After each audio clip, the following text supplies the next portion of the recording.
السلام علیکم ورحمۃ اللہ۔ سامعین کرام، میرے ایک بھائی نے سوال پوچھا ہے کہ جادو کروانے والے بندے کو کیسے معلوم کر سکتے ہیں، یعنی اس کی معلومات کیسے لے سکتے ہیں کہ آیا کہ ہمارے اوپر یہ جادو اور جنات کا جو سلسلہ مسلط کیا گیا ہے یہ کس نے کرایا ہے؟ کیا ہمارا کوئی رشتہ دار ہے، ہمارا کوئی دشمن ہے، ہمارا کوئی دوست ہے؟ تو اس عمل کے کروانے والے بندے کا علم کیسے جان سکتے ہیں؟ آیا کہ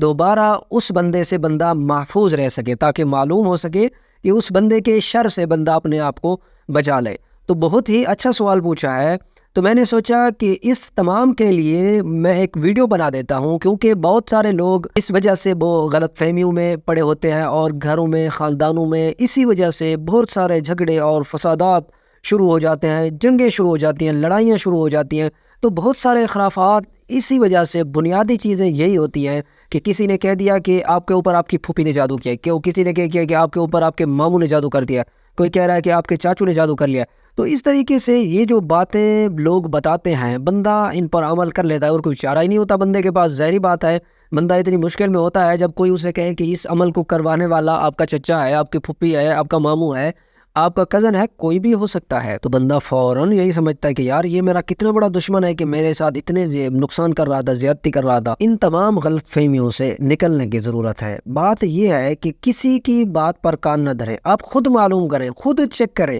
کسی پر بھروسہ نہ کریں۔ سامعین کرام، اس بات کو آپ ذہن نشین کر لیجئے کہ اگر کوئی جادوگر آپ کے اوپر جادو کرتا ہے، کروانے والا جو بھی ہے، ایک جادوگر کی مثال لے لیں، اگر وہ آپ کے اوپر جادو کرتا ہے، پہلے تو وہ ایک اپنے تابع ایک جن کو کرے گا، یعنی اس کا چلہ کاٹے گا، چلہ یعنی 40 دن وہ اس کو بلائے گا، اس کو قید کرے گا جن کو۔ جب وہ قید ہوگا وہ اس کا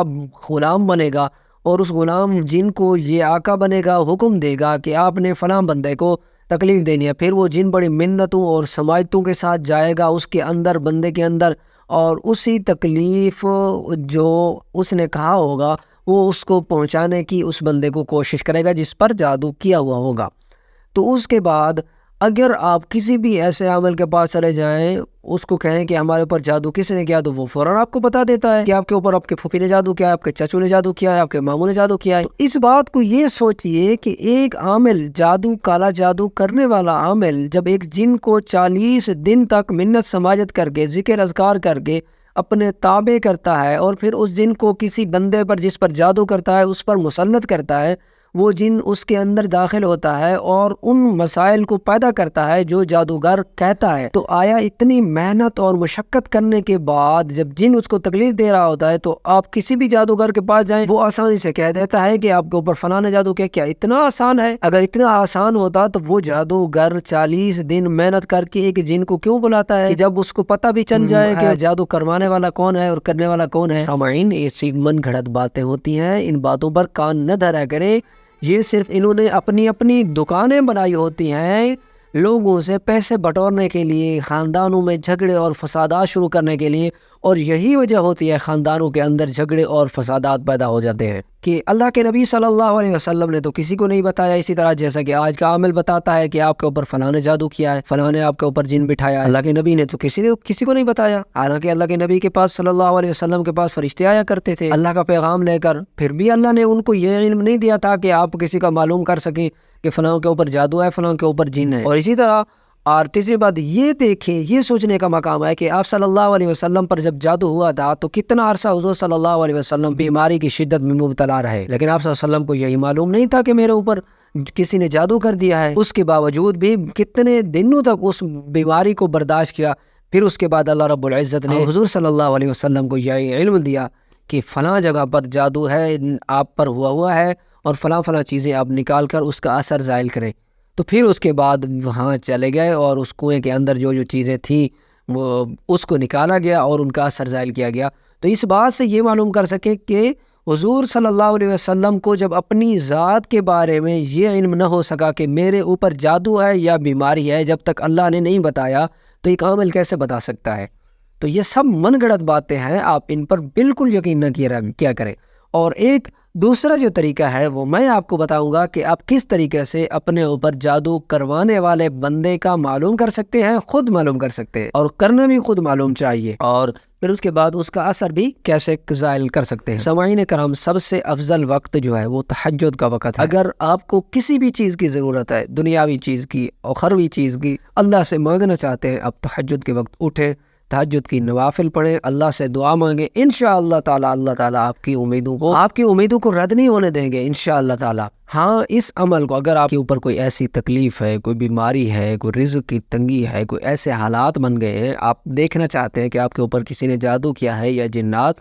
کا عمل ہے، جنات آپ پر مسلط ہیں، تو آپ اس چیز کو کیسے معلوم کر سکتے ہیں؟ تو سامعین کرام، تہجد کے وقت اٹھیں، تہجد کی نماز ادا کریں، اور پھر اس کے بعد آپ نوافل پڑھ کے مصلی پر بیٹھ کر اللہ سے دعا مانگیں۔ جب دعا مانگیں کہ اللہ مجھے اس بندے کا علم دلا دے کہ میرے اوپر یہ جادو ہے، جن ہے، کیا چیز ہے، یہ اللہ سے آپ دعا مانگیں۔ پھر اس کے بعد آپ نے کیا کرنا ہے؟ 7 مرتبہ درود پاک پڑھنا ہے، 7 مرتبہ سورۃ فاتحہ پڑھنی ہے، 7 مرتبہ آیت الکرسی پڑھنی ہے، 7 مرتبہ سورۃ بقرہ کی آخری 2 آیات پڑھنی ہے، اور 7 مرتبہ آپ نے آیت الکرسی دوبارہ پڑھنی ہے۔ پھر اس کے بعد آپ نے 7 مرتبہ یہ جو 4 قل ہے نا، قل یا ایھا الکافرون، قل هو اللہ احد، قل اعوذ برب الفلق، قل اعوذ برب الناس، یہ چاروں جو قل ہیں ان کو بھی آپ نے 7 مرتبہ پڑھنا ہے۔ پھر اس کے بعد آپ نے آخر میں 7 مرتبہ سورۃ فاتحہ پڑھنی ہے، اور 7 مرتبہ درود پاک پڑھ کر آپ سو جائیں۔ ہاں، تہجد کی نماز نوافل، اس کے ٹائم کے بارے میں نے پہلے ایک ویڈیو بنائی ہوئی ہے، اگر آپ دیکھنا چاہتے ہیں چینل کا وزٹ کر لیں۔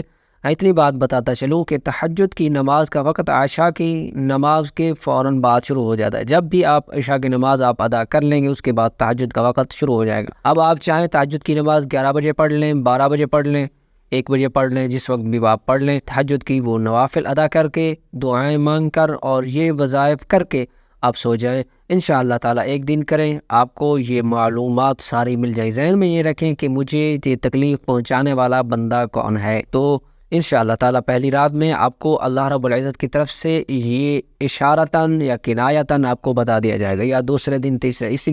اسی طرح 3 دن تک آپ نے یہ عمل کرنا ہے۔ انشاءاللہ تعالیٰ آپ کو خود معلوم ہوگا کہ میرے اوپر یہ جادو اور جنات کا جو عمل ہے یہ کس نے کیا ہے۔ تو اس لیے کسی عمل کے پیچھے بھاگنے کی ضرورت نہیں ہے، آپ خود عمل کریں، اور جب عمل کر لیں پھر اس کے بعد یہی چیزیں جو میں نے بتائی ہیں پڑھ کر پانی پر دم کریں یا تیل پر دم کریں۔ اگر آپ کے اوپر جادو ہے یا جنات ہے، پھر اس دم کیے ہوئے پانی کو پئیں اور تیل کی مالش کریں، انشاءاللہ تعالیٰ اس جادو کا اثر بھی زائل ہو جائے گا۔ اور اگر اس کے ساتھ اس کے علاوہ کوئی اور تکلیف ہے، خوابوں کی تعبیر کے بارے میں، روحانی وظائف کے بارے میں، فقہی مسائل کے بارے میں پوچھنا چاہتے ہیں، ویڈیو میں ہمارا نمبر دیا گیا ہے، آپ ہمارے نمبر پر واٹس ایپ پر رابطہ کر سکتے ہیں۔ السلام علیکم ورحمۃ اللہ۔